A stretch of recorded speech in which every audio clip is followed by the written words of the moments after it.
Hello friends, স্বাগতম তোমাদের প্রিয় ইউটিউব চ্যানেল অধ্যয়ন শুরু করার আগে বইটি খুলে রাখুন আর আমার সাথে পড়তে থাকুন। আর একটি কথা, যদি ভিডিওটি দেখে তোমার উপকার হয়ে থাকে তাহলে সাবস্ক্রাইব ও লাইক করে দিও। চলো শুরু করি। Chapter ২৬, supreme court. অধ্যায় ২৬, সর্বোচ্চ আদালত। Unlike the American Constitution, the Indian Constitution has established an integrated judicial system with the Supreme Court at the top and the High Courts below it. American সংবিধানের বিপরীতে ভারতীয় সংবিধান শীর্ষে সুপ্রিম কোর্ট এবং এর নিচে উচ্চ আদালতের সাথে একটি সমন্বিত বিচার ব্যবস্থা প্রতিষ্ঠা করেছে। Under a high court and below the state level, there is a hierarchy of subordinate courts, that is, district courts and other lower courts. This single system of courts, adopted from the Government of India Act of 1935, enforces both central laws as well as the state laws.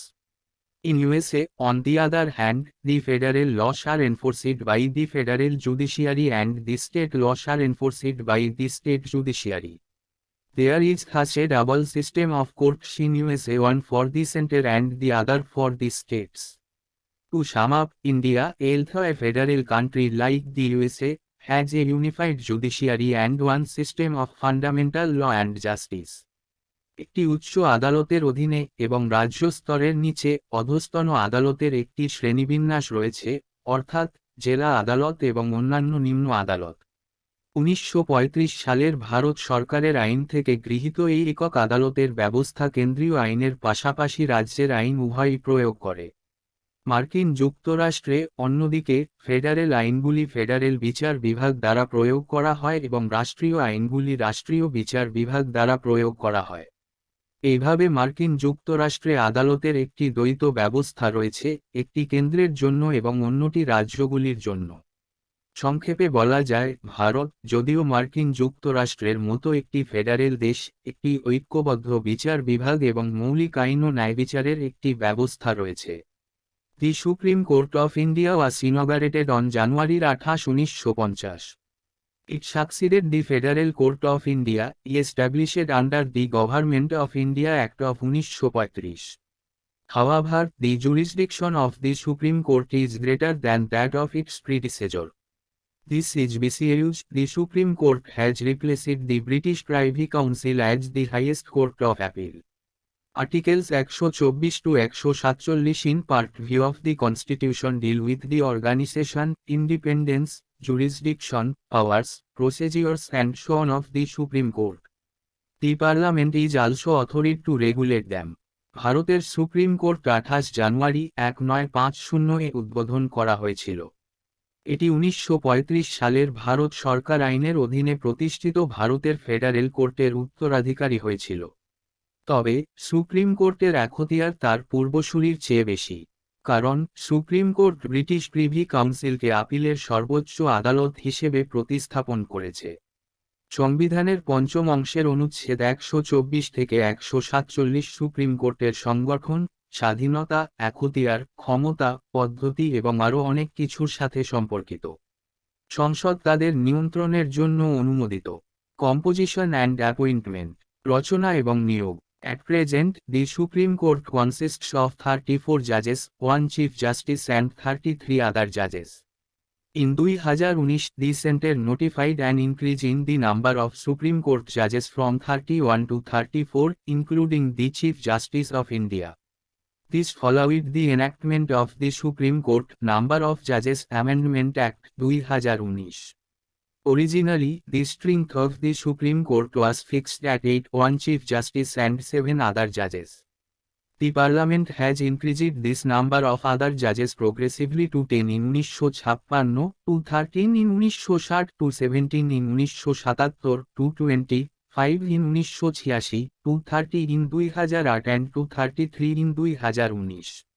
বর্তমানে, supreme court 34 জন বিচারক, একজন প্রধান বিচারপতি এবং 33 জন অন্যান্য বিচারপতি নিয়ে গঠিত।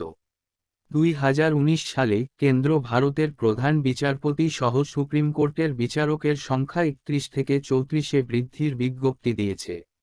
এটি সুপ্রিম কোর্ট বিচারকের সংখ্যা সংশোধনী আইন 2019 প্রণয়নের পরে। মূলত সুপ্রিম কোর্টের ক্ষমতা 8 জন, একজন প্রধান বিচারপতি এবং 7 জন অন্য বিচারপতি নির্ধারণ করা হয়েছিল। সংসদ এই বিচারকের সংখ্যা ক্রমান্বয়ে 1956 সালে 10, 1960 সালে 13, 1977 সালে 17, 1986 সালে 25, 2008 সালে 30 এবং 2019 সালে 33-এ উন্নীত করেছে। অ্যাপয়েন্টমেন্ট অফ জাজেস, বিচারকদের নিয়োগ। The judges of the Supreme Court are appointed by the President. The Chief Justice is appointed by the President after consultation with such judges of the Supreme Court and High Courts as he deems necessary. The other judges are appointed by President after consultation with the Chief Justice and such other judges of the Supreme Court and the High Courts as he deems necessary. The consultation with the Chief Justice is obligatory in the case of appointment of a judge other than Chief Justice. Supreme কোর্টের বিচারপতিরা রাষ্ট্রপতি কর্তৃক নিযুক্ত হন।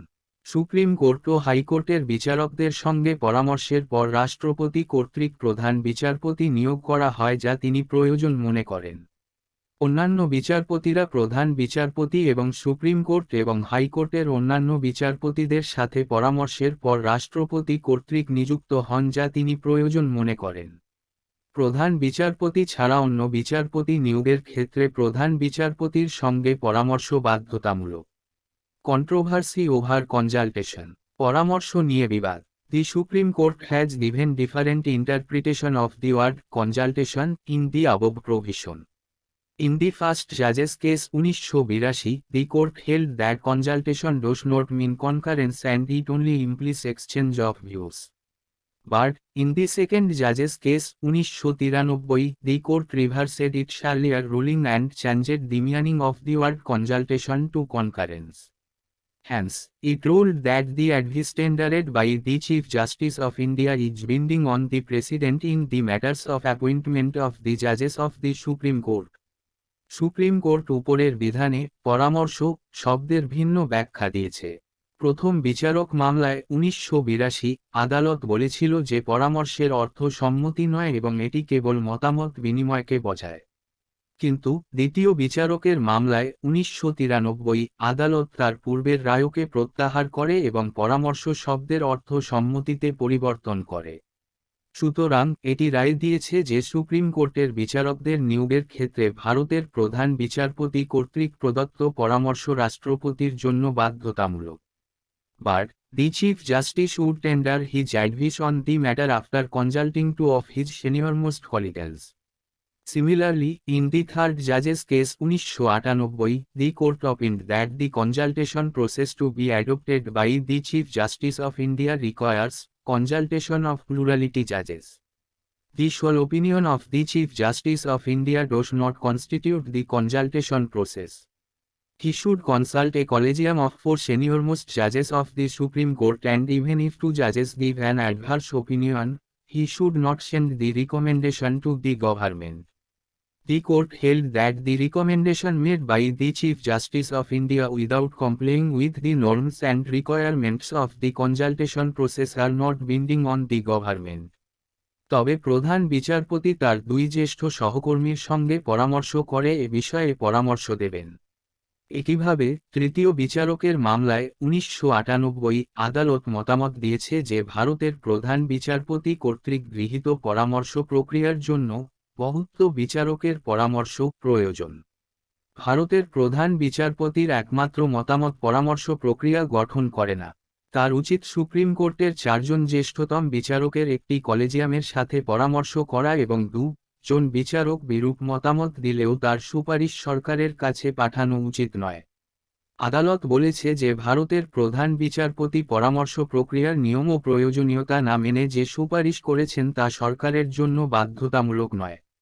The 99th Constitutional Amendment Act of 2014 and the National Judicial Appointments Commission Act of 2014 have replaced the collegium system of appointing judges to the Supreme Court and High Courts with a new body called the National Judicial Appointments Commission (NJAC). However, in 2015, the Supreme Court has declared both the 99th constitutional amendment as well as the NJAC Act as unconstitutional and void. Consequently, the earlier collegium system became operative again. This verdict was delivered by the Supreme Court in the 4th Judges Case 2-2015. The court opined that the new system, i.e., NJAC, would affect the independence of the judiciary. 2014 সালের 99তম সাংবিধানিক সংশোধনী আইন এবং 2014 সালের জাতীয় বিচার বিভাগীয় নিয়োগ কমিশন আইন সুপ্রিম কোর্ট এবং হাইকোর্টে বিচারক নিয়োগের কলেজিয়াম পদ্ধতিকে জাতীয় বিচার বিভাগীয় নিয়োগ কমিশন এনজেএসি নামে একটি নতুন সংস্থার সাথে প্রতিস্থাপন করেছে। যাই হোক, 2015 সালে সুপ্রিম কোর্ট 99তম সাংবিধানিক সংশোধনীর পাশাপাশি এনজেএসি আইন উভয়কেই অসাংবিধানিক এবং বাতিল বলে ঘোষণা করেছে। ফলস্বরূপ, আগের কলেজিয়াম ব্যবস্থা আবার কার্যকর হয়ে ওঠে। চতুর্থ বিচারক মামলা 2-2015 এ রায় দিয়েছে সুপ্রিম কোর্ট। আদালতের মতামত ছিল যে নতুন ব্যবস্থা অর্থাৎ এনজেএসি বিচার বিভাগের স্বাধীনতাকে প্রভাবিত করবে। অ্যাপয়েন্টমেন্ট অফ চিফ, প্রধান নিয়োগ, justice from 1950 to 1973, the practice has been to appoint the senior most judge of the Supreme Court as the Chief Justice of India. This established convention was violated in 1973 when N. Ray was appointed as the Chief Justice of India by superseding 3 senior judges. Again in 1977, M.U. Beg was appointed as the Chief Justice of India by superseding the then senior most judge. This discretion of the government was curtailed by the Supreme Court in the second judge's case 1993, in which the Supreme Court ruled that the judge of the Supreme Court should alone be appointed to the office of the Chief Justice of India. বিচারপতি 1950 থেকে 1973 সাল পর্যন্ত ভারতের প্রধান বিচারপতি হিসাবে Supreme কোর্টের জ্যেষ্ঠতম বিচারক নিয়োগের প্রথা ছিল। এই প্রতিষ্ঠিত কনভেনশন 1973 সালে লঙ্ঘন করা হয়েছিল যখন এন. রায়কে 3 জন সিনিয়র বিচারপতিকে বাদ দিয়ে ভারতের প্রধান বিচারপতি হিসেবে নিযুক্ত করা হয়। আবার 1977 সালে এম.ইউ. বেগকে তৎকালীন জ্যেষ্ঠ বিচারককে বাদ দিয়ে ভারতের প্রধান বিচারপতি হিসেবে নিযুক্ত করা হয়।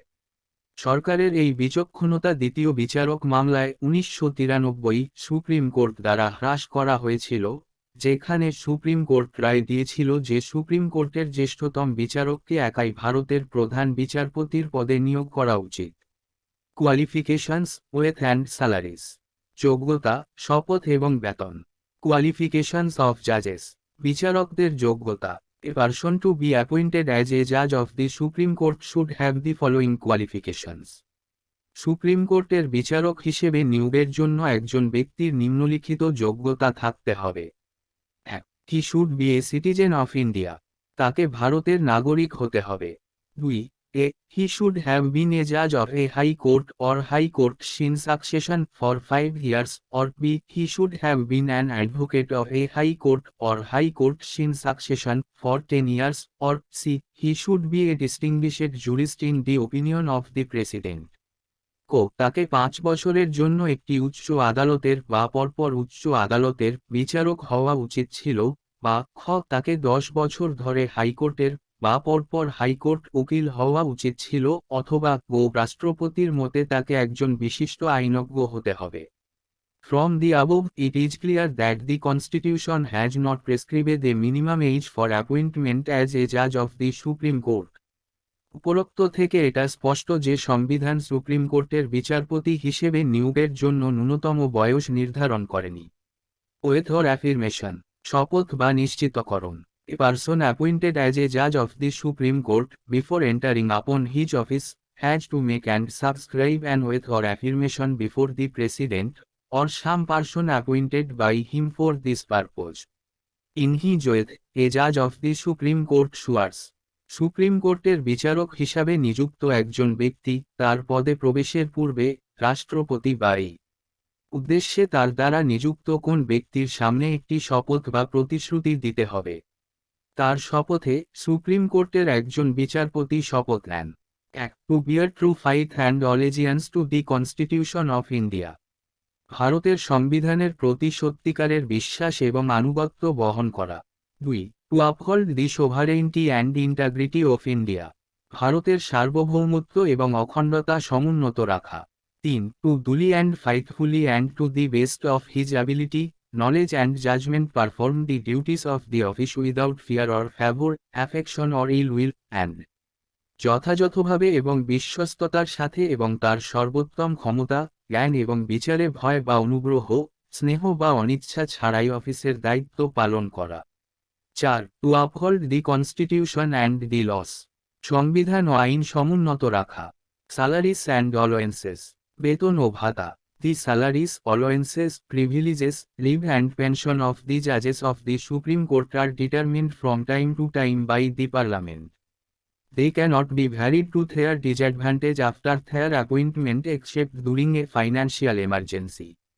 In 2018, the salary of the Chief Justice was increased from ₹1 lakh to ₹2.80 lakh per month each and that of a judge from ₹90,000 to ₹2.50 lakh per month each. They are also paid a sumptuary allowance and provided with free accommodation and other facilities like medical, car, telephone, etc. The retired Chief Justice and judges are entitled to 50% of their last drawn salary as monthly pension. Supreme কোর্টের বিচারকদের বেতন, ভাতা, সুযোগ সুবিধা, ছুটি ও pension সময়ে সময়ে সংসদ কর্তৃক নির্ধারিত হয়। একটি আর্থিক জরুরি সময় ছাড়া তাদের নিয়োগের পরে তাদের অসুবিধার জন্য পরিবর্তন করা যাবে না। 2018 সালে প্রধান বিচারপতির বেতন প্রতি মাসে ₹1,00,000 থেকে ₹2.80 লাখ এবং একজন বিচারকের বেতন প্রতি মাসে ₹90,000 থেকে ₹2.50 লাখ করা হয়েছিল। তাদের অতিরিক্ত ভাতা প্রদান করা হয় এবং বিনামূল্যে বাসস্থান এবং চিকিৎসা, গাড়ি, টেলিফোন ইত্যাদির মতো অন্যান্য সুবিধা প্রদান করা হয়। অবসরপ্রাপ্ত প্রধান বিচারপতি এবং বিচারকরা তাদের শেষ টানা বেতনের 50% মাসিক পেনশন হিসাবে পাওয়ার অধিকারী। টেনার অ্যান্ড রিমুভাল, মেয়াদ এবং অপসারণ। টেনার অফ জাজেস, বিচারকদের মেয়াদ। The Constitution has not fixed the tenure of a জাজ of the supreme Court. However, it makes the following 3 provisions in this regard. সংবিধান সুপ্রিম কোর্টের একজন বিচারপতির মেয়াদ নির্ধারণ করেনি। যাই হোক, এটি এই বিষয়ে নিম্নলিখিত 3টি বিধান করে। 1. He holds office until he attains the age of 65 years. Any question regarding his age is to be determined by such authority and in such manner as provided by Parliament. 65 বছর বয়স না হওয়া পর্যন্ত তিনি পদে অধিষ্ঠিত থাকেন। তার বয়স সংক্রান্ত যে কোন প্রশ্ন এই জাতীয় কর্তৃপক্ষ দ্বারা এবং সংসদ কর্তৃক প্রদত্ত পদ্ধতিতে নির্ধারণ করতে হবে। 2. He can resign his office by writing to the President. তিনি রাষ্ট্রপতিকে চিঠি দিয়ে তার পদ থেকে পদত্যাগ করতে পারেন। 3.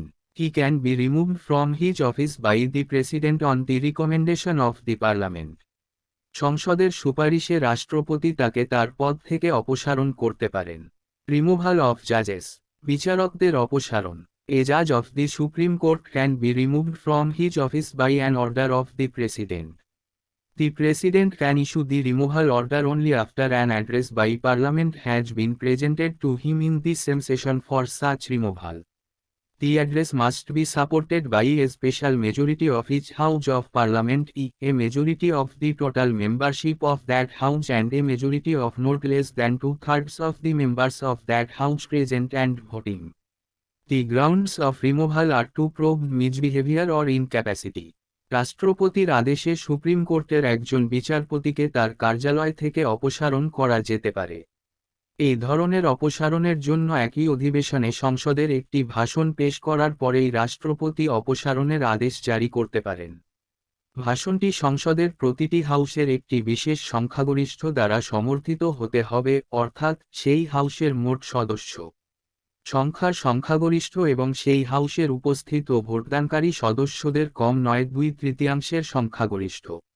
অপসারণের ভিত্তি হল দুটি প্রমাণিত অসদাচরণ বা অক্ষমতা। The Judges Enquiry Act 1968 regulates the procedure relating to the removal of a judge of the Supreme Court by the process of impeachment. বিচারক তদন্ত আইন 1968 অভিশংসনের প্রক্রিয়া দ্বারা সুপ্রিম কোর্টের একজন বিচারককে অপসারণ সম্পর্কিত পদ্ধতিকে নিয়ন্ত্রণ করে। 1. A removal motion signed by 100 members in the case of Lok Sabha or 50 members in the case of Rajya Sabha is to be given to the Speaker Chairman.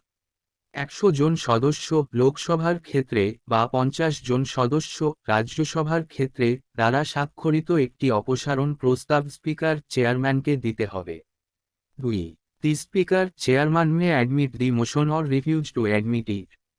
Speaker chairman প্রস্তাবটি স্বীকার করতে পারেন বা তা স্বীকার করতে অস্বীকার করতে পারেন। 3. If it is admitted, then the Speaker Chairman is to constitute a 3-member committee to investigate into the charges. যদি এটি স্বীকার করা হয় তাহলে অভিযোগের তদন্তের জন্য স্পিকার চেয়ারম্যানকে 3 সদস্যের একটি কমিটি গঠন করতে হবে। 4. The committee should consist of a. The Chief Justice or a Judge of the Supreme Court, b. A Chief Justice of a High Court, and c. A distinguished jurist. কমিটিতে ক. প্রধান বিচারপতি বা সুপ্রিম কোর্টের একজন বিচারপতি, খ. হাইকোর্টের একজন প্রধান বিচারপতি এবং গ. একজন বিশিষ্ট আইনজ্ঞ থাকা উচিত। 5. If the committee finds the judge to be guilty of misbehavior or suffering from an incapacity, the House can take up the consideration of the motion. Committee যদি বিচারককে দুর্ব্যবহারের জন্য দোষী বা অক্ষমতায় ভুগছে বলে মনে করে তাহলে হাউস প্রস্তাবটি বিবেচনা করতে পারে। 6. After the motion is passed by each House of Parliament by special majority, an address is presented to the President for removal of the judge. সংসদের প্রতিটি হাউস দ্বারা বিশেষ সংখ্যাগরিষ্ঠতার দ্বারা প্রস্তাবটি পাস হওয়ার পরে বিচারপতিকে অপসারণের জন্য রাষ্ট্রপতির কাছে একটি ভাষণ পেশ করা হয়। 7. Finally, the President passes an order removing the judge. অবশেষে রাষ্ট্রপতি বিচারপতিকে অপসারণের আদেশ দেন। It is interesting to know that no judge of the Supreme Court has been impeached so far. The first case of impeachment is that of Justice V. Ramaswamy of the Supreme Court, 1991-1993. Though the inquiry committee found him guilty of misbehavior, he could not be removed as the impeachment motion was defeated in the Lok Sabha. The Congress party abstained from voting.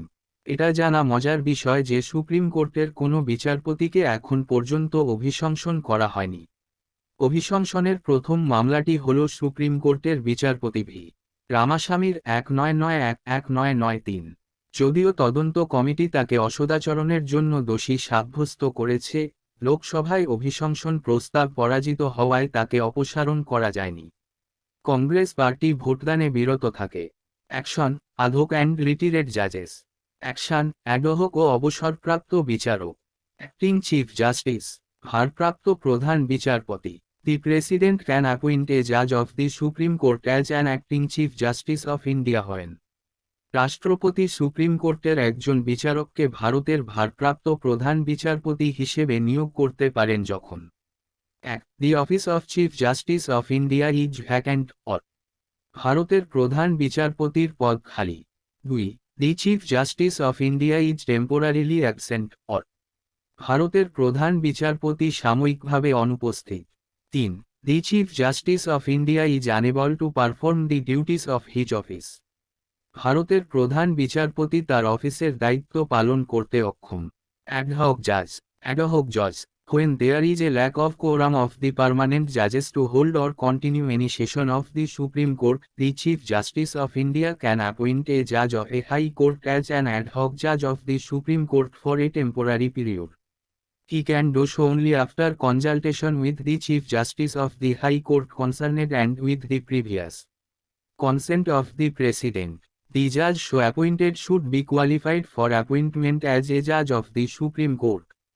It is the duty of the judge so appointed to attend the sittings of the Supreme Court in priority to other duties of his office. While so attending, he enjoy all the jurisdiction, powers and privileges and discharges the duties of a judge of the Supreme Court. যখন supreme কোর্টের কোনো অধিবেশন ধারণ বা চালিয়ে যাওয়ার জন্য স্থায়ী বিচারকদের কোরামের অভাব থাকে, তখন ভারতের প্রধান বিচারপতি একটি হাইকোর্টের বিচারককে অস্থায়ী সময়ের জন্য সুপ্রিম কোর্টের অ্যাডহক বিচারক হিসাবে নিয়োগ করতে পারেন। সংশ্লিষ্ট হাইকোর্টের প্রধান বিচারপতির সঙ্গে পরামর্শ এবং রাষ্ট্রপতির পূর্বের সম্মতিতেই তিনি তা করতে পারেন। এইভাবে নিয়োগপ্রাপ্ত বিচারপতিকে সুপ্রিম কোর্টের বিচারপতি হিসেবে নিয়োগের জন্য যোগ্য হতে হবে।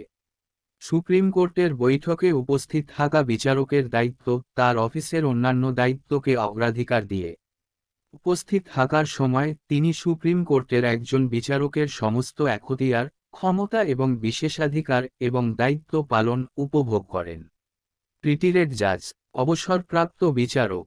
At any time, the Chief Justice of India can request a retired judge of the Supreme Court or a retired judge of a High Court who is duly qualified for appointment as a judge of the Supreme Court to act as a judge of the Supreme Court for a temporary period. He can do so only with the previous consent of the President and also of the person to be so appointed. Such a judge is entitled to such allowances as the President may determine. He will also enjoy all the jurisdiction, powers and privileges of a judge of Supreme Court. But, he will not otherwise be deemed to be a judge of the Supreme Court. যে কোনো সময়ে ভারতের প্রধান বিচারপতি supreme কোর্টের একজন অবসরপ্রাপ্ত বিচারক বা উচ্চ আদালতের একজন অবসরপ্রাপ্ত বিচারককে, যিনি সুপ্রিম কোর্টের বিচারক হিসেবে নিয়োগের জন্য যথাযথভাবে যোগ্য, সুপ্রিম কোর্টের বিচারক হিসেবে কাজ করার জন্য অনুরোধ করতে পারেন। একটি অস্থায়ী সময়ের জন্য তিনি কেবলমাত্র রাষ্ট্রপতির পূর্বের সম্মতিতে এবং এইভাবে নিয়োগপ্রাপ্ত ব্যক্তির সম্মতিতে তা করতে পারেন। এই ধরনের একজন বিচারক রাষ্ট্রপতির নির্ধারিত ভাতা পাওয়ার অধিকারী। তিনি সুপ্রিম কোর্টের বিচারকের সমস্ত এখতিয়ার, ক্ষমতা এবং সুযোগ সুবিধাও ভোগ করবেন। তবে তিনি অন্যথায় সুপ্রিম কোর্টের বিচারপতি হিসাবে গণ্য হবেন না। সিট অ্যান্ড প্রসিজিওর, আসন এবং পদ্ধতি। Seat of supreme court, supreme কোর্টের আসন। The constitution declares Delhi as the seat of the supreme court, but it also authorizes the Chief Justice of India to appoint other place or places as seat of the Supreme Court. He can take decision in this regard only with the approval of the President. সংবিধান দিল্লিকে supreme কোর্টের আসন হিসাবে ঘোষণা করে, তবে এটি ভারতের প্রধান বিচারপতিকে সুপ্রিম কোর্টের আসন হিসাবে অন্য স্থান বা স্থান নিয়োগের ক্ষমতা দেয়। রাষ্ট্রপতির অনুমোদন সাপেক্ষে তিনি এ বিষয়ে সিদ্ধান্ত নিতে পারেন। This provision is only optional and not compulsory. This means that no court can give any direction either to the President or to the Chief Justice to appoint any other place as a seat of the Supreme Court. এই বিধান শুধুমাত্র ঐচ্ছিক এবং বাধ্যতামূলক নয়। এর অর্থ হল, সুপ্রিম কোর্টের আসন হিসেবে অন্য কোনো স্থানে নিয়োগের জন্য কোনো আদালত রাষ্ট্রপতি বা প্রধান বিচারপতিকে কোনো নির্দেশনা দিতে পারবে না। প্রসিজিওর অফ দি কোর্ট, আদালতের কার্যপ্রণালী। The Supreme Court can, with the approval of the President, make rules for regulating generally the practice and procedure of the court. The constitutional cases or reference made by the President under Article 143 are decided by a bench consisting of at least 5 judges. All other cases are decided by single judges and division benches. The judgments are delivered by the open court. All judgments are by majority vote, but if differing, then judges can give dissenting judgments or opinions. Supreme court, রাষ্ট্রপতির অনুমোদন সাপেক্ষে সাধারণত আদালতের অনুশীলন এবং পদ্ধতি নিয়ন্ত্রণের জন্য বিধি প্রণয়ন করতে পারে। 143 অনুচ্ছেদের অধীনে রাষ্ট্রপতি কর্তৃক প্রণীত সাংবিধানিক মামলা বা রেফারেন্সগুলি কমপক্ষে 5 জন বিচারকের সমন্বয়ে গঠিত বেঞ্চ দ্বারা সিদ্ধান্ত নেওয়া হয়। অন্য সব মামলা একক বিচারক এবং ডিভিশন বেঞ্চ দ্বারা সিদ্ধান্ত হয়। উন্মুক্ত আদালতের মাধ্যমে রায় প্রদান করা হয়। সমস্ত রায় সংখ্যাগরিষ্ঠ ভোট দ্বারা হয়, কিন্তু যদি ভিন্ন হয়, তাহলে বিচারকরা ভিন্নমতের রায় বা মতামত দিতে পারেন। Independence of supreme court, supreme কোর্টের স্বাধীনতা। The supreme Court has been assigned a very significant role in the Indian democratic political system. It is a federal court, the highest court of appeal, the guarantor of the fundamental rights of the citizens and guardian of the Constitution. Therefore, its independence becomes very essential for the effective discharge of the duties assigned to it. It should be free from the encroachments, pressures and interference of the Executive Council of Ministers and the Legislature Parliament. It should be allowed to do justice without fear or favor. ভারতীয় গণতান্ত্রিক রাজনৈতিক ব্যবস্থায় supreme কোর্টকে অত্যন্ত গুরুত্বপূর্ণ ভূমিকা দেওয়া হয়েছে। এটি একটি ফেডারেল আদালত, আপিলের সর্বোচ্চ আদালত, নাগরিকদের মৌলিক অধিকারের গ্যারান্টার এবং সংবিধানের অভিভাবক। অতএব এটির উপর অর্পিত দায়িত্ব কার্যকরভাবে পালনের জন্য এর স্বাধীনতা অত্যন্ত অপরিহার্য হয়ে ওঠে। এটি নির্বাহী বিভাগ, মন্ত্রী পরিষদ এবং আইনসভার সংসদ দখল, চাপ এবং হস্তক্ষেপ থেকে মুক্ত হওয়া উচিত। ভয় বা পক্ষপাত ছাড়াই ন্যায়বিচার করতে দেওয়া উচিত। The Constitution has made the following provisions to safeguard and ensure the independent and impartial functioning of the Supreme Court. Supreme কোর্টের স্বাধীন ও নিরপেক্ষ কার্যকারিতা রক্ষা এবং নিশ্চিত করার জন্য সংবিধান নিম্নলিখিত বিধান করেছে। 1. Mode of appointment. অ্যাপয়েন্টমেন্টের mode. The judges of the Supreme Court are appointed by the President, which means the Cabinet, in consultation with the members of the judiciary itself, judges of the Supreme Court and the High Courts. This provision curtails the absolute discretion of the executive as well as ensures that the judicial appointments are not based on any political or practical considerations. Supreme কোর্টের বিচারকগণ রাষ্ট্রপতি, যার অর্থ মন্ত্রিপরিষদ, বিচার বিভাগের সদস্যদের অর্থাৎ supreme court এবং উচ্চ আদালতের বিচারকদের সাথে পরামর্শ করে নিযুক্ত হন। এই বিধানটি নির্বাহী বিভাগের নিরঙ্কুশ বিচক্ষণতাকে কমিয়ে দেয় এবং সেই সাথে নিশ্চিত করে যে বিচার বিভাগীয় নিয়োগগুলি কোনো রাজনৈতিক বা ব্যবহারিক বিবেচনার ভিত্তিতে নয়। 2. Security of টেনার। মেয়াদের নিরাপত্তা। The judges of the Supreme Court are provided with the security of tenure. They can be removed from office by the President only in the manner and on the grounds mentioned in the Constitution. This means that they do not hold their office during the pleasure of the President, or they are appointed by him. This is obvious from the fact that no judge of the Supreme Court has been removed or impeached so far. Supreme কোর্টের বিচারকদের মেয়াদের নিরাপত্তা দেওয়া হয়। সংবিধানে উল্লিখিত পদ্ধতিতে এবং ভিত্তিতে রাষ্ট্রপতি কেবলমাত্র তাদের পদ থেকে অপসারণ করতে পারেন। এর অর্থ রাষ্ট্রপতির সন্তুষ্টির সময় তারা তাদের পদে অধিষ্ঠিত হন না, যদিও তারা তার দ্বারা নিযুক্ত হন। এ থেকে স্পষ্ট যে সুপ্রিম কোর্টের কোনো বিচারপতিকে এখন পর্যন্ত অপসারণ বা অভিশংসিত করা হয়নি। 3. Fixed service conditions. নির্দিষ্ট পরিষেবার শর্তাবলী। The salaries, allowances, privileges, leave and pension of the judges of the Supreme Court are determined from time to time by the Parliament. They cannot be changed to their disadvantage after their appointment except during a financial emergency. Thus, the conditions of service of the judges of the Supreme Court remain same during their term of office. Supreme কোর্টের বিচারকদের বেতন, ভাতা, সুযোগ সুবিধা, ছুটি ও pension সময়ে সময়ে সংসদ কর্তৃক নির্ধারিত হয়। আর্থিক জরুরি অবস্থা ছাড়া তাদের নিয়োগের পরে তাদের অসুবিধার জন্য তাদের পরিবর্তন করা যাবে না। সুতরাং সুপ্রিম কোর্টের বিচারকদের চাকরির শর্তাবলী তাদের কার্যকালের সময় একই থাকে।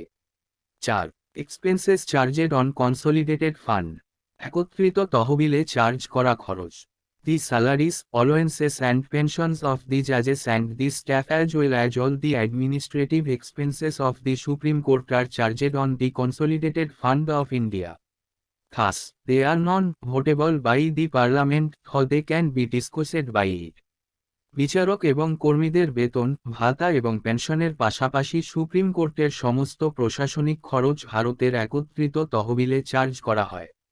সুতরাং তারা সংসদ দ্বারা অভোটযোগ্য, যদিও তারা এটি দ্বারা আলোচনা করা যেতে পারে। 5. কন্ডাক্ট অফ জাজেস ক্যানট বি ডিসকসেড। বিচারকদের আচরণ আলোচনা করা যাবে না। The Constitution prohibits any discussion in Parliament or in a state legislature with respect to the conduct of the judges of the Supreme Court in the discharge of their duties, except when an impeachment motion is under consideration of the Parliament. সংবিধান সংসদে বা একটি রাজ্য আইনসভায় তাদের দায়িত্ব পালনের ক্ষেত্রে supreme কোর্টের বিচারকদের আচরণের বিষয়ে কোনো আলোচনা নিষিদ্ধ করে, ব্যতীত যখন একটি অভিশংসন প্রস্তাব সংসদের বিবেচনাধীন থাকে। 6. Ban on practice after retirement. অবসর গ্রহণের পরে অনুশীলনের উপর নিষেধাজ্ঞা। The retired judges of the Supreme Court are prohibited from pleading or acting in any court or before any authority within the territory of India. This ensures that they do not favor anyone in the hope of future favor. Supreme কোর্টের অবসরপ্রাপ্ত বিচারকদের ভারতের ভূখণ্ডের মধ্যে কোনো আদালতে বা কোনো কর্তৃপক্ষের সামনে আবেদন করা বা কাজ করা নিষিদ্ধ। এটি নিশ্চিত করে যে তারা ভবিষ্যতের অনুগ্রহের আশায় কারো পক্ষপাতী নয়। 7. Power to punish for its contempt. এর অবমাননার জন্য শাস্তি দেওয়ার ক্ষমতা। The supreme court can punish any person for its কন্টেম্পটি।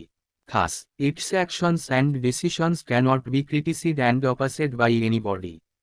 This power is vested in the Supreme Court to maintain its authority, dignity and honor. Supreme court অবমাননার জন্য যে কোনো ব্যক্তিকে শাস্তি দিতে পারে। সুতরাং এর কাজ এবং সিদ্ধান্তের সমালোচনা এবং বিরোধিতা করা যাবে না কোনো সংস্থা। এই ক্ষমতা সুপ্রিম কোর্টের কর্তৃত্ব, মর্যাদা এবং সম্মান বজায় রাখার জন্য ন্যস্ত। Freedom to appoint its staff.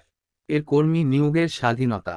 The Chief Justice of India can appoint officers and servants of the supreme Court without any interference from the executive. He can also prescribe fair conditions of service. ভারতের প্রধান বিচারপতি নির্বাহী বিভাগের কোনো হস্তক্ষেপ ছাড়াই supreme কোর্টের কর্মকর্তা ও কর্মচারীদের নিয়োগ করতে পারেন। তিনি তাদের চাকরির শর্তও নির্ধারণ করতে পারেন। 9. Its jurisdiction cannot be curtailed. এর এখতিয়ার কমানো যাবে না। The Parliament is not authorized to curtail the jurisdiction and powers of the Supreme Court. The Constitution has guaranteed to the Supreme Court jurisdiction of various kings. However, the Parliament can extend the same. Supreme কোর্টের এখতিয়ার ও ক্ষমতা খর্ব করার ক্ষমতা সংসদের নেই। সংবিধান সুপ্রিম কোর্টকে বিভিন্ন ধরনের এখতিয়ারের নিশ্চয়তা দিয়েছে, তবে সংসদ একই মেয়াদ বাড়াতে পারে। 10. Separation from executive. নির্বাহী থেকে বিচ্ছেদ। The Constitution directs the state to take steps to separate the judiciary from the executive in the public service. This means that the executive authorities should not possess the judicial powers. Consequently, upon its implementation, the role of executive authorities in judicial administration came to an end. সংবিধান রাষ্ট্রকে নির্দেশ দেয় সরকারি সেবায় বিচার বিভাগকে নির্বাহী বিভাগ থেকে আলাদা করার পদক্ষেপ নিতে। এর অর্থ হল নির্বাহী কর্তৃপক্ষের বিচারক ক্ষমতা থাকা উচিত নয়। ফলস্বরূপ, এটি বাস্তবায়নের পরে বিচার প্রশাসনে নির্বাহী কর্তৃপক্ষের ভূমিকা শেষ হয়ে যায়। Jurisdiction and powers of supreme court. Supreme কোর্টের এখতিয়ার ও ক্ষমতা। The Constitution has conferred a very extensive jurisdiction and vast powers on the supreme Court.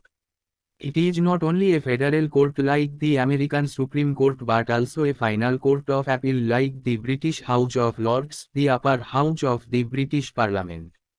It is also the final interpreter and guardian of the Constitution and guarantor of the fundamental rights of the citizens.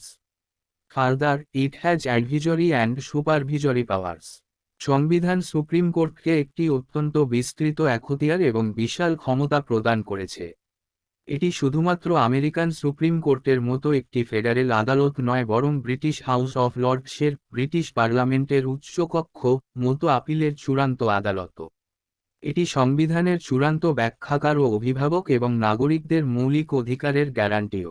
অধিকন্তু, এটির উপদেষ্টা এবং তদারকি ক্ষমতা রয়েছে। Therefore, Oladi Krishnaswamy Iyer, a member of the drafting committee of the Constitution, rightly remarked, the Supreme Court of India has more powers than any other Supreme Court in any part of the world. The jurisdiction and powers of the Supreme Court can be classified into the following.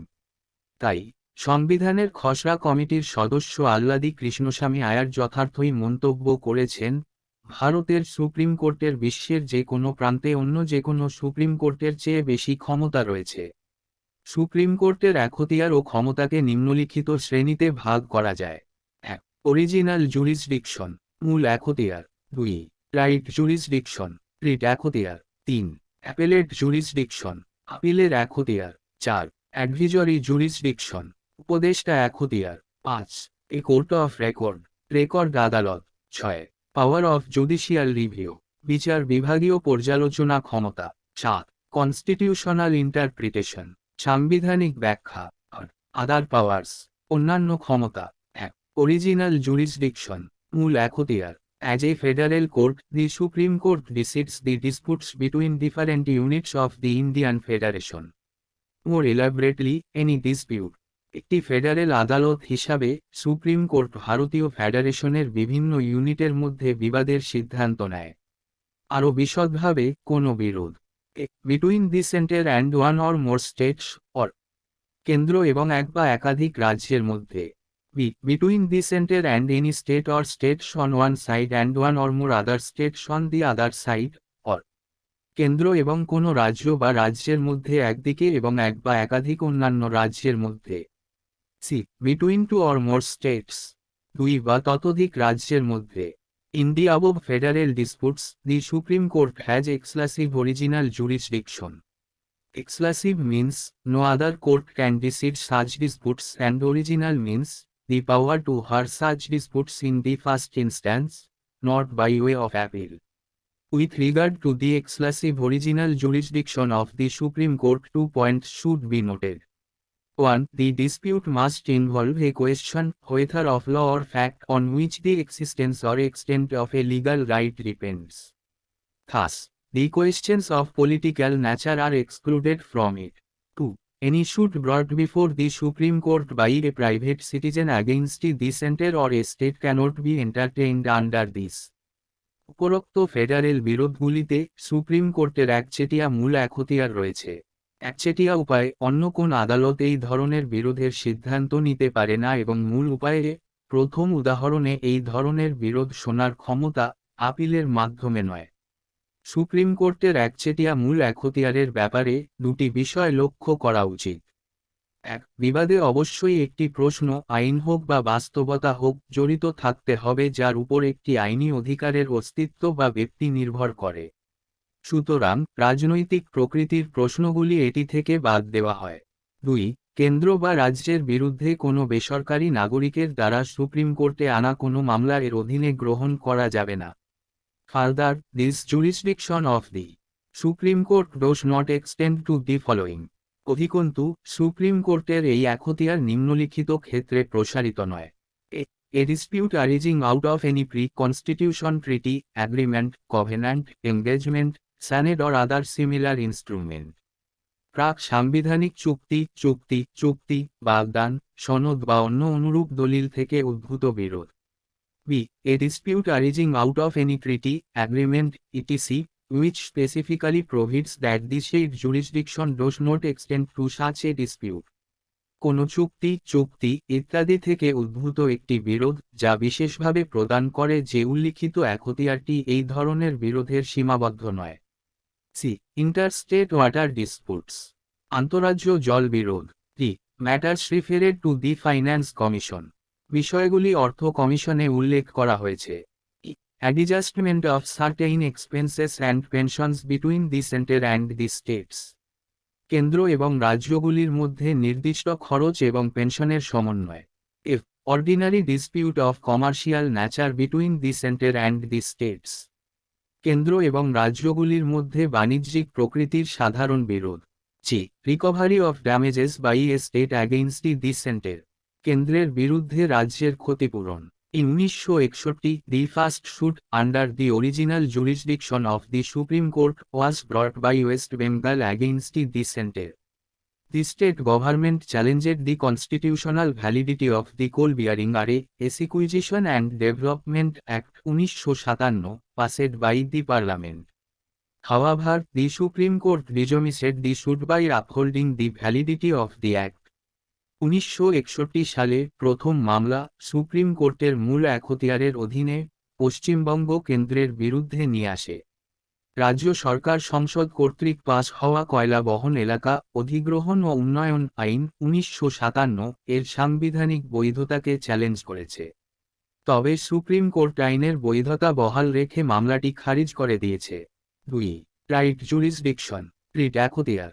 The Constitution has constituted the Supreme Court as the guarantor and defender of the fundamental rights of the citizens.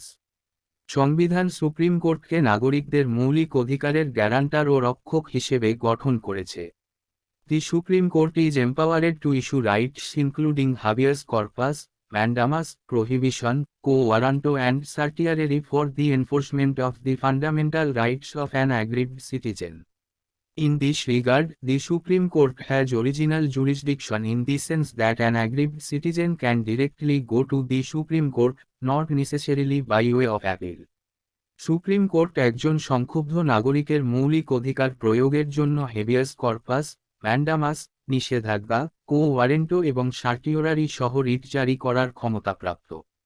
এই বিষয়ে supreme কোর্টের মূল এখতিয়ার রয়েছে এই অর্থে যে একজন সংক্ষুব্ধ নাগরিক সরাসরি সুপ্রিম কোর্টে যেতে পারেন, আপিলের মাধ্যমে অপরিহার্য নয়। However, the right jurisdiction of the Supreme Court is not exclusive. The High Court shall also empowered to issue rights for the enforcement of the fundamental rights. It means, when the fundamental rights of a citizen are violated, the aggrieved party has the option of moving either the High Court or the Supreme Court directly. তবে supreme কোর্টের রিটের এখতিয়ার একচেটিয়া নয়। উচ্চ আদালতগুলি মৌলিক অধিকার প্রয়োগের জন্য রিট জারি করার ক্ষমতাপ্রাপ্ত। এর অর্থ, যখন কোনো নাগরিকের মৌলিক অধিকার লঙ্ঘিত হয়, সংক্ষুব্ধ পক্ষের কাছে সরাসরি হাইকোর্ট বা সুপ্রিম কোর্টে যাওয়ার বিকল্প থাকে। Therefore, the original jurisdiction of the Supreme Court with regard to federal disputes is different from its original jurisdiction with regard to disputes relating to fundamental rights. In the first case, it is exclusive, and in the second case, it is concurrent with High Court's jurisdiction. Moreover, the parties involved in the first case are units of the Federation, Center and States, while the dispute in the second case is between a citizen and the government, central or state. তাই federal বিরোধের বিষয়ে supreme কোর্টের মূল এখতিয়ার মৌলিক অধিকার সংক্রান্ত বিরোধের ক্ষেত্রে তার মূল এখতিয়ার থেকে আলাদা। প্রথম ক্ষেত্রে এটি একচেটিয়া এবং দ্বিতীয় ক্ষেত্রে এটি উচ্চ আদালতের এখতিয়ারের সাথে সামঞ্জস্যপূর্ণ। তদুপরি প্রথম ক্ষেত্রে জড়িত পক্ষগুলি ফেডারেশনের ইউনিট, কেন্দ্র এবং রাজ্য, যেখানে দ্বিতীয় ক্ষেত্রে বিরোধটি একটি নাগরিক এবং সরকারের, কেন্দ্র বা রাজ্য, মধ্যে। There is also a difference between the right jurisdiction of the Supreme Court and that of the High Court. The Supreme Court can issue rights only for the enforcement of the fundamental rights and not for other purposes. The High Court, on the other hand, can issue rights not only for the enforcement of the fundamental rights but also for other purposes. It means that the right jurisdiction of the High Court is wider than that of the Supreme Court. But, the Parliament can confer on the Supreme Court the power to issue rights for other purposes also. Supreme কোর্টের রিটের এখতিয়ার এবং হাইকোর্টের মধ্যেও পার্থক্য রয়েছে। Supreme court শুধুমাত্র মৌলিক অধিকার প্রয়োগের জন্য রিট জারি করতে পারে, অন্য উদ্দেশ্যে নয়। অন্যদিকে উচ্চ আদালত শুধুমাত্র মৌলিক অধিকার প্রয়োগের জন্যই নয়, অন্যান্য উদ্দেশ্যেও রিট জারি করতে পারে। এর মানে হল হাইকোর্টের রিটের এখতিয়ার সুপ্রিম কোর্টের চেয়ে বিস্তৃত।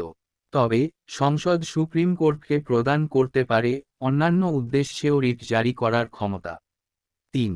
অ্যাপেলেট জুরিসডিকশন, আপিলের এখতিয়ার।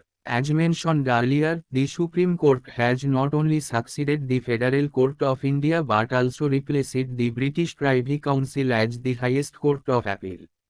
The Supreme Court is primarily a court of appeal and hears appeals against the judgments of the lower courts. It enjoys a wide appellate jurisdiction which can be classified under 4 heads. যেমন আগেই উল্লেখ করা হয়েছে, supreme court শুধুমাত্র ভারতের federal কোর্টকে সফল করেনি বরং আপিলের সর্বোচ্চ আদালত হিসেবে ব্রিটিশ প্রিভি কাউন্সিলকে প্রতিস্থাপন করেছে। সুপ্রিম কোর্ট মূলত আপিল আদালত এবং নিম্ন আদালতের রায়ের বিরুদ্ধে আপিল শুনানি করে। এটি একটি বিস্তৃত আপিলের এখতিয়ার উপভোগ করে যা 4টি শিরোনামের অধীনে শ্রেণীবদ্ধ করা যেতে পারে। অ্যাপিলস ইন কনস্টিটিউশনাল ম্যাটার্স, সাংবিধানিক বিষয়ে আপিল। B. Appeals in civil matters, দেওয়ানি বিষয়ে আপিল। C. Appeals in criminal matters, ফৌজদারি বিষয়ে আপিল। D. Appeals by special leave, বিশেষ ছুটির মাধ্যমে আপিল। কনস্টিটিউশনাল ম্যাটার্স, সাংবিধানিক বিষয়। In the constitutional cases, an appeal can be made to the Supreme Court against the judgment of a High Court if the High Court certifies that the case involves a substantial question of law that requires the interpretation of the Constitution. Based on the certificate, the party in the case can appeal to the Supreme Court on the ground that the question has been wrongly decided. সাংবিধানিক মামলাগুলিতে উচ্চ আদালতের রায়ের বিরুদ্ধে supreme কোর্টে appeal করা যেতে পারে যদি উচ্চ আদালত প্রত্যয়িত করে যে মামলাটিতে আইনের একটি গুরুত্বপূর্ণ প্রশ্ন রয়েছে যার জন্য সংবিধানের ব্যাখ্যা প্রয়োজন। সার্টিফিকেটের ভিত্তিতে মামলার পক্ষ সুপ্রিম কোর্টে আপিল করতে পারে যে প্রশ্নটি ভুলভাবে সিদ্ধান্ত নেওয়া হয়েছে। B. Civil matters. Civil matters. In civil cases, an appeal lies to the Supreme Court from any judgment of a High Court if the High Court certifies. দেওয়ানি মামলায় উচ্চ আদালতের যে কোনো রায় থেকে সুপ্রিম কোর্টে আপিল করা হয় যদি উচ্চ আদালত প্রত্যয়ন করে that the case involves a substantial question of law of general importance, and মামলাটি সাধারণ গুরুত্বের আইনের একটি গুরুত্বপূর্ণ প্রশ্ন জড়িত, এবং that the question needs to be decided by the Supreme Court. যে প্রশ্নটি সুপ্রিম কোর্টের দ্বারা সিদ্ধান্ত নেওয়া দরকার। Originally, only those civil cases that involved a sum of 20,000 rupee could be appealed before the Supreme Court. But this monetary limit was removed by the 3th Constitutional Amendment Act of 1972. মূলত শুধুমাত্র সেই সমস্ত দেওয়ানি মামলা যেগুলিতে 20,000 rupee টাকা জড়িত ছিল সেগুলি সুপ্রিম কোর্টে আপিল করা যেতে পারে।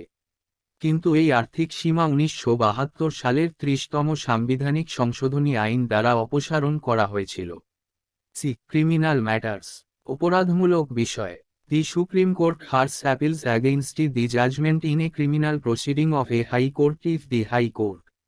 সুপ্রিম কোর্ট হাইকোর্টের ফৌজদারি কার্যধারায় রায়ের বিরুদ্ধে আপিল শুনবে যদি উচ্চ আদালত has on appeal reversed an order of acquittal of an accused person and sentenced him to death, or আপিলে অভিযুক্ত ব্যক্তির খালাসের আদেশ বাতিল করে তাকে মৃত্যুদণ্ড দিয়েছেন। has taken before itself any case from any subordinate court and convicted the accused person and sentenced him to death, or কোন অধস্তন আদালত থেকে নিজে কোন মামলা গ্রহণ করেছেন এবং অভিযুক্ত ব্যক্তিকে দোষী সাব্যস্ত করেছেন এবং তাকে মৃত্যুদণ্ড দিয়েছেন। certifies that the case is a fit one for appeal to the Supreme Court. প্রত্যয়ন করে যে মামলাটি সুপ্রিম কোর্টে আপিলের জন্য উপযুক্ত। In the first two cases, an appeal lies to the Supreme Court as a matter of right without any certificate of the High Court. But if the High Court has reversed the order of conviction and has ordered the acquittal of the accused, there is no right to appeal to the Supreme Court. প্রথম দুটি ক্ষেত্রে একটি appeal অধিকারের বিষয় হিসাবে supreme কোর্টে মিথ্যা অর্থাৎ উচ্চ আদালতের কোনো শংসাপত্র ছাড়াই। কিন্তু হাইকোর্ট যদি দোষী সাব্যস্ত হওয়ার আদেশ উল্টে অভিযুক্তদের খালাসের নির্দেশ দেয় তাহলে সুপ্রিম কোর্টে আপিল করার অধিকার নেই। In 1970, the Parliament had enlarged the criminal appellate jurisdiction of the Supreme Court. Accordingly, an appeal lies to the Supreme Court from the judgment of a High Court if the High Court. 1970 সালে সংসদ supreme কোর্টের ফৌজদারি আপিলের এখতিয়ার বৃদ্ধি করেছিল। তদনুসারে উচ্চ আদালতের রায় থেকে সুপ্রিম কোর্টে আপিল করা হয় যদি উচ্চ আদালত has on appeal reversed an order of acquittal of an accused person and sentenced him to imprisonment for life or for 10 years, or appeal করে অভিযুক্ত ব্যক্তির খালাসের আদেশ বাতিল করেছেন এবং তাকে যাবজ্জীবন বা 10 বছরের কারাদণ্ডে দণ্ডিত করেছেন। has taken before itself any case from any subordinate court and convicted the accused person and sentenced him to imprisonment for life or for 10 years. কোন অধস্তন আদালত থেকে কোন মামলা নিজে গ্রহণ করে অভিযুক্ত ব্যক্তিকে দোষী সাব্যস্ত করে যাবজ্জীবন বা 10 বছরের কারাদণ্ডে দণ্ডিত করেছেন। Further, the appellate jurisdiction of the Supreme Court extends to all civil and criminal cases in which the Federal Court of India has jurisdiction to hear appeals from the High Court but which are not covered under the civil and criminal appellate jurisdiction of the Supreme Court mentioned above. অধিকন্তু supreme কোর্টের আপিলের এখতিয়ার সমস্ত দেওয়ানি এবং ফৌজদারি মামলার ক্ষেত্রে প্রসারিত যেখানে ভারতের ফেডারেল কোর্টের হাইকোর্ট থেকে আপিল শোনার এখতিয়ার ছিল কিন্তু যেগুলি উপরে উল্লিখিত সুপ্রিম কোর্টের দেওয়ানি এবং ফৌজদারি আপিলের এখতিয়ারের আওতায় পড়ে না। Appeal by special leave. বিশেষ ছুটির মাধ্যমে আপিল। The Supreme Court is authorized to grant in its discretion special leave to appeal from any judgment in any matter passed by any court or tribunal in the country except military tribunal and court martial. This provision contains the four aspects as under. দেশের যে কোনো আদালত বা tribunal, সামরিক tribunal এবং court martial ব্যতীত কর্তৃক প্রদত্ত যে কোনো বিষয়ে যে কোনো রায়ের বিরুদ্ধে আপিল করার জন্য সুপ্রিম কোর্ট তার বিবেচনার ভিত্তিতে বিশেষ ছুটি মঞ্জুর করার জন্য অনুমোদিত। এই বিধানে নিম্নরূপ চারটি দিক রয়েছে। It is a discretionary power and hence cannot be claimed as a matter of right. এটি একটি বিচক্ষণ ক্ষমতা এবং তাই অধিকারের বিষয় হিসাবে দাবি করা যাবে না। It can be granted in any judgment whether final or interlocutory. চূড়ান্ত বা কথোপকথন যাই হোক না কেন এটি যে কোনো রায় মঞ্জুর করা যেতে পারে। It may be related to any matter constitutional, civil, criminal, income tax, labor, revenue, advocates, etc. এটি যে কোনো বিষয়ের সাথে সম্পর্কিত হতে পারে সাংবিধানিক, দেওয়ানি, ফৌজদারি, আয়কর, শ্রম, রাজস্ব, উকিল ইত্যাদি।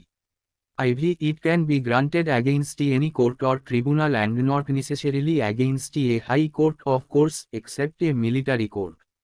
এটি কোনো আদালত বা ট্রাইব্যুনালের বিরুদ্ধে মঞ্জুর করা যেতে পারে এবং অগত্যা উচ্চ আদালতের বিরুদ্ধে অবশ্যই একটি সামরিক আদালত ছাড়া। Thus, the scope of this provision is very wide and it vests the Supreme Court with a plenary jurisdiction to hear appeals. On the exercise of this power, the Supreme Court itself held that, being an exceptional and overriding power, it has to be exercised sparingly and with caution and only in special extraordinary situations. Beyond that it is not possible to fetter the exercise of this power by any set formula or rule.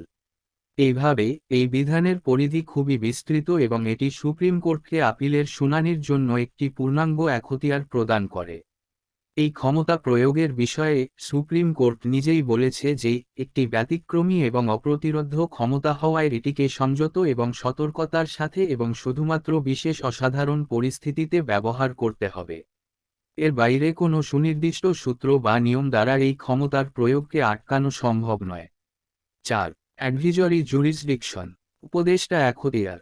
The Constitution, Article 143 authorizes the President to seek the opinion of the Supreme Court in the two categories of matters. সংবিধান অনুচ্ছেদ 143 রাষ্ট্রপতিকে দুটি বিষয়ের ক্ষেত্রে supreme কোর্টের মতামত চাওয়ার ক্ষমতা দেয়। On any question of law or fact of public importance which has arisen or which is likely to arise.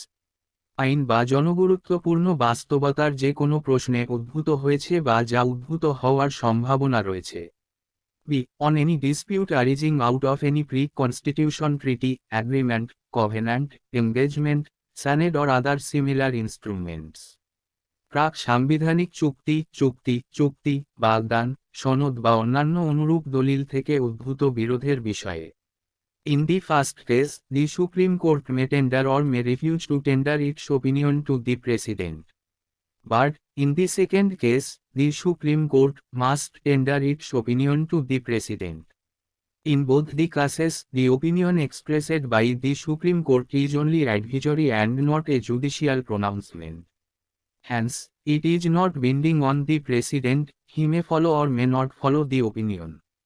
However, it facilitates the government to have an authoritative legal opinion on a matter to be decided by it.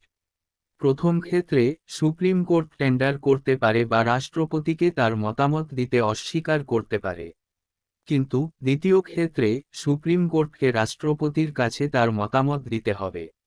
উভয় ক্ষেত্রেই supreme court যে মতামত প্রকাশ করেছে তা কেবল পরামর্শমূলক এবং বিচারক ঘোষণা নয়।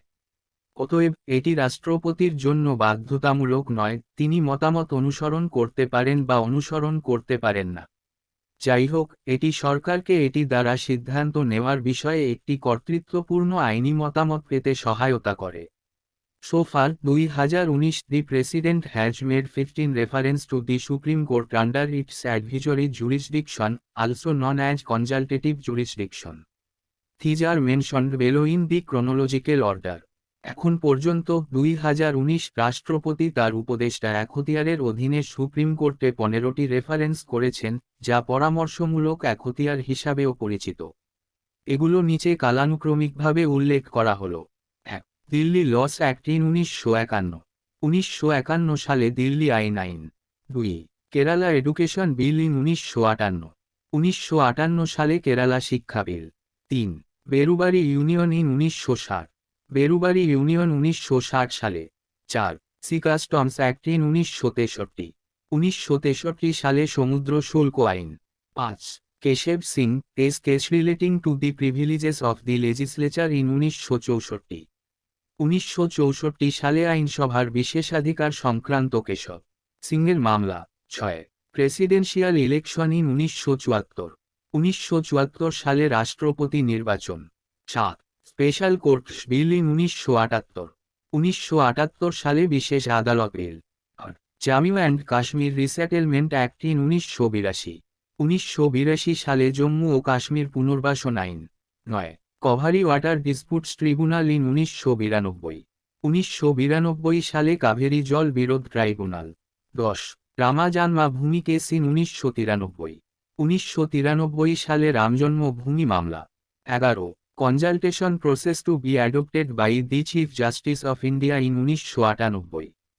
1998 সালে ভারতের প্রধান বিচারপতি দ্বারা পরামর্শ প্রক্রিয়া গ্রহণ করা হবে। 12.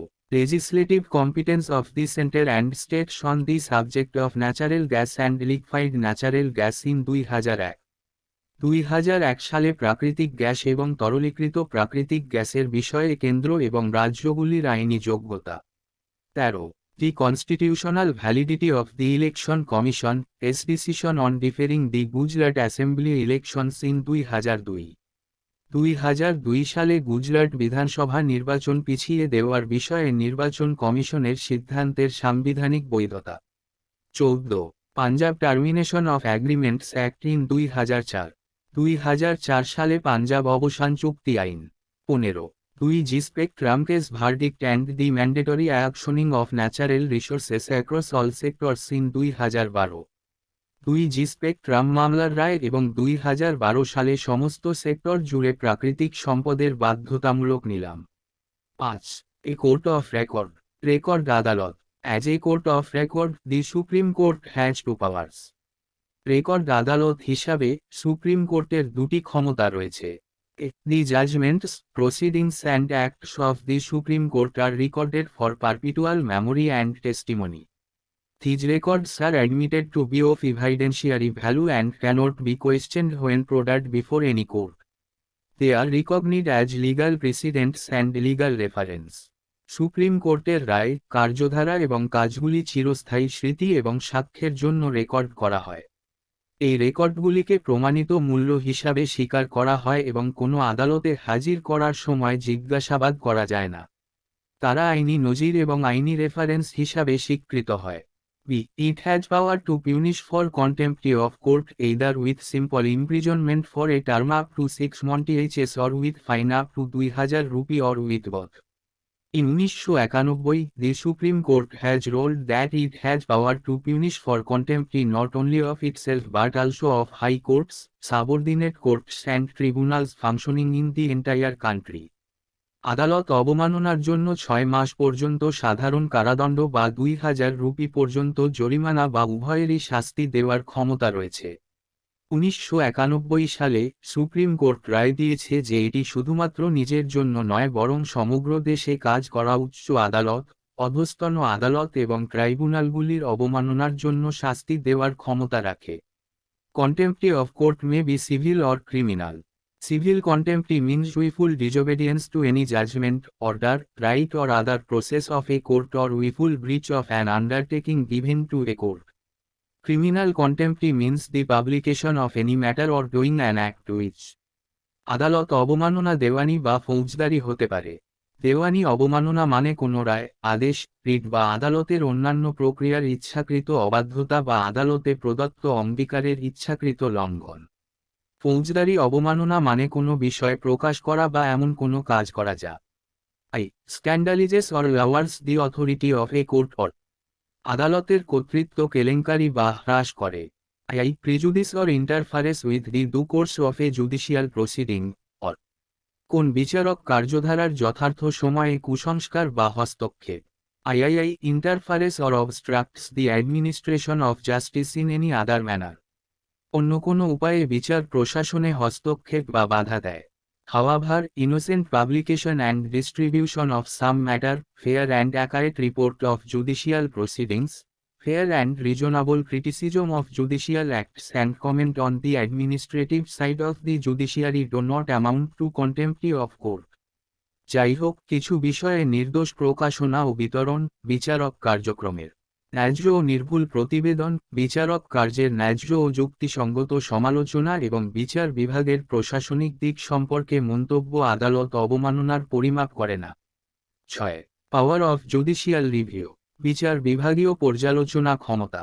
Judicial review is the power of the Supreme Court to examine the constitutionality of legislative enactments and executive orders of both the central and state governments.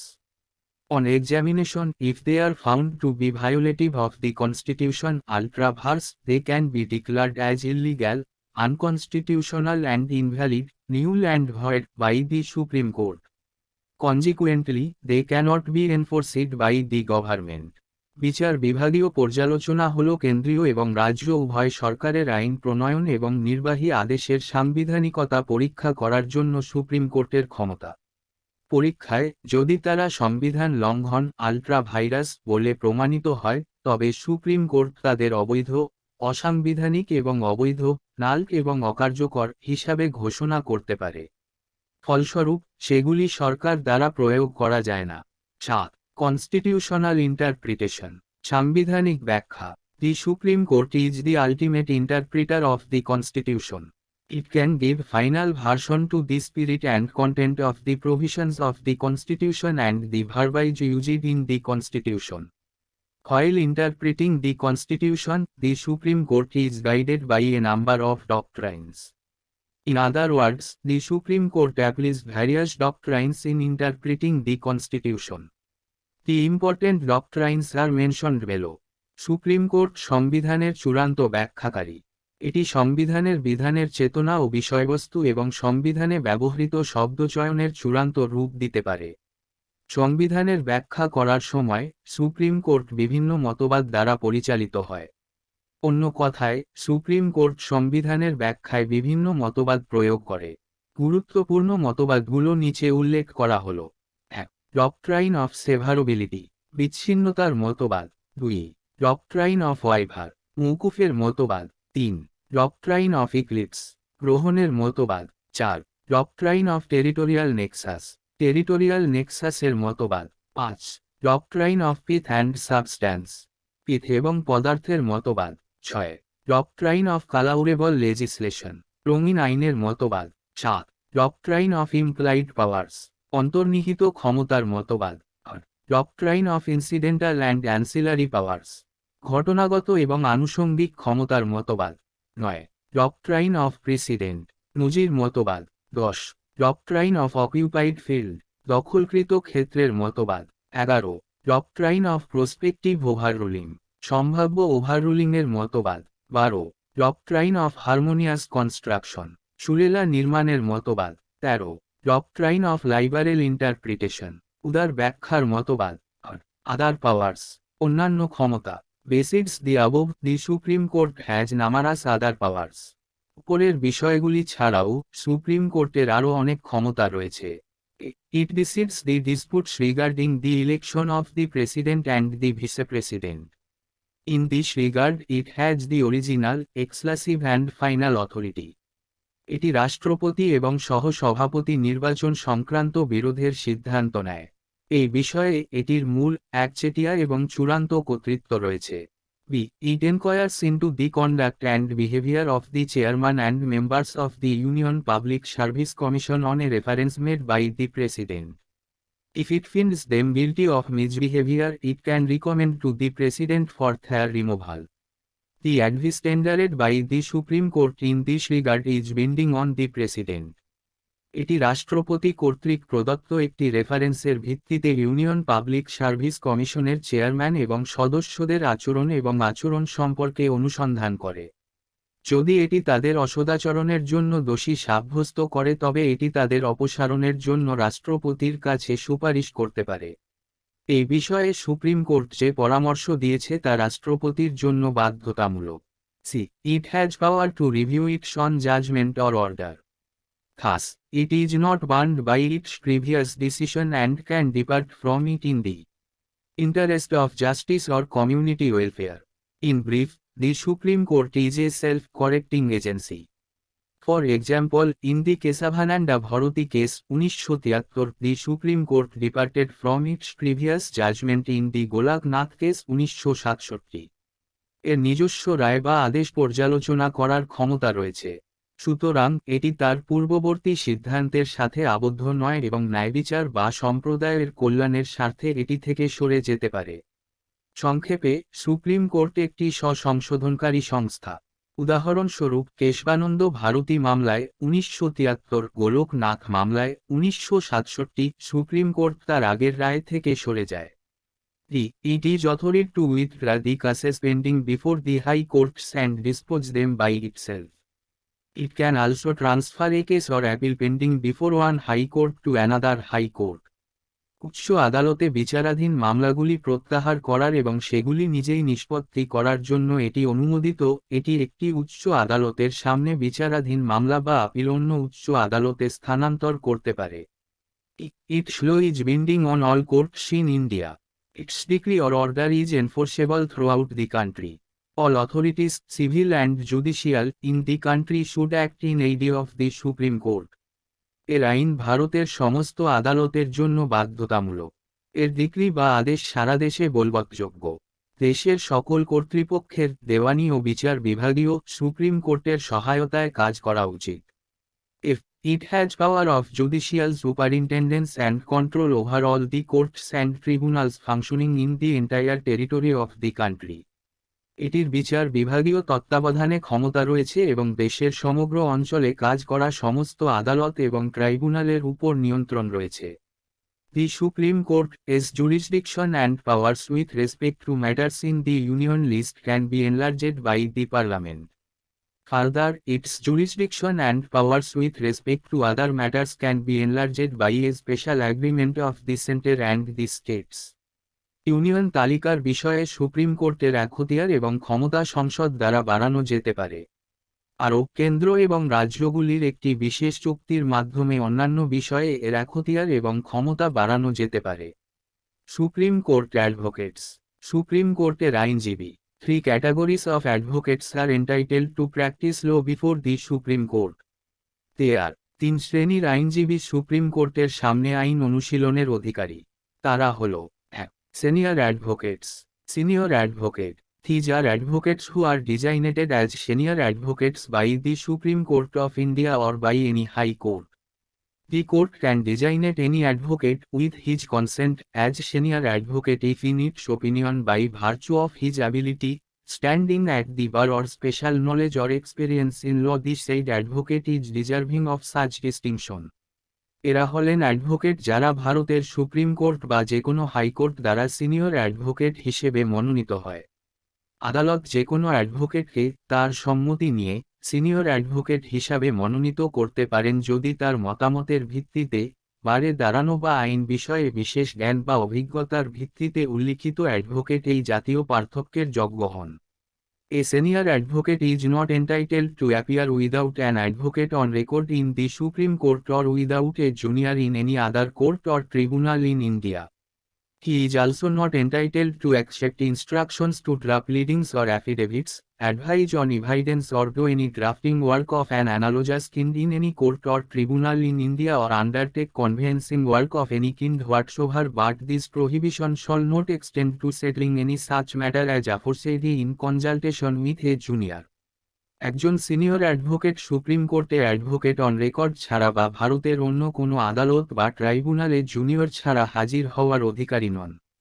ভারতের যে কোনো আদালত বা ট্রাইব্যুনালে আবেদনপত্র বা হলফনামা আঁকতে, সাক্ষ্য প্রমাণে পরামর্শ দেওয়ার বা অনুরূপ ধরনের খসড়া তৈরির কাজ করার বা যে কোনো ধরনের কনভেন্সিং কাজ করার নির্দেশনা গ্রহণ করারও তিনি অধিকারী নন, কিন্তু এই নিষেধাজ্ঞা কোনো নিষ্পত্তির জন্য প্রসারিত হবে না। একটি জুনিয়র সঙ্গে পরামর্শপূর্বক তো যেমন বিষয়ে। 2. Advocates on record. Advocate on record. Only these advocates are entitled to file any matter or document before the Supreme Court. They can also file an appearance or act for a party in the Supreme Court. শুধুমাত্র এই অ্যাডভোকেটরাই supreme কোর্টের সামনে কোনো বিষয় বা নথি দাখিল করার অধিকারী। তারা সুপ্রিম কোর্টে একটি পক্ষের জন্য একটি উপস্থিতি বা আইন দায়ের করতে পারেন। 3. আদার অ্যাডভোকেটস। অন্যান্য advocate. These are advocates whose names are entered on the roll of any state bar council maintained under the Advocates Act 1961 and they can appear and argue any matter on behalf of a party in the Supreme Court, but they are not entitled to file any document or matter before the court.